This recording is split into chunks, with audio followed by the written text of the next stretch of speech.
এখানে আগত সকলের প্রতি শ্রদ্ধা জানিয়ে এবং আমার প্রাণের প্রিয় ছাত্রীদের অপূরণ ভালোবাসা জানিয়ে আজকে আমি আমার প্রিয় দিদি নীলুদির সম্পর্কে ছোট্ট কিছু একটু বলতে চাই এবং একটা ছোট্ট সঙ্গীত পরিবেশন করতে চাই। মানুষের জীবনে এমন অনেকগুলি মুহূর্ত আছে যেগুলি খুবই লাবণ্যময়, উচ্ছ্বাসে পরিপূর্ণ। আবার কিছু কিছু মুহূর্ত আছে যেগুলি খুবই বেদনাদায়ক, যেটিকে বলা হয় বিদায় বেলা। বিদায়ের মাহেন্দ্রক্ষণে আমাদের একটি কথাই মনে পড়ে যায়, যেতে নাহি দেব তবে তো যেতে দিতে হয়। এই বিদায় মানে হলো কেবলমাত্র বৃত্তি জীবনের শেষ পর্ব।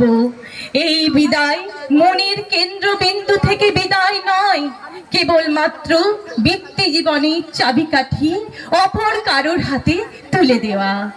কবিগুরু বলেছেন, মৃত্যু নয়, ধ্বংস নয়, নহে বিচ্ছেদের ভয়, শুধু সমাপন। আমাদের প্রিয় নীলুদির বিদায়ের মাহেন্দ্রক্ষণে আজ উপস্থিত আমাদের প্রিয় নীলুদি সব সময় আমাদের মননে থেকে যাবেন। আমরা সকলেই চাইব আমাদের প্রিয় নীলুদির আগামী সংসার জীবন, অবসর জীবন মাধুর্যময় হোক, লাবণ্যে ভরে উঠুক। এবার আমি একটি ছোট্ট সঙ্গীত পরিবেশন করতে চলেছি। পেয়েছি ছুটি বিদায় দেহ ভাই,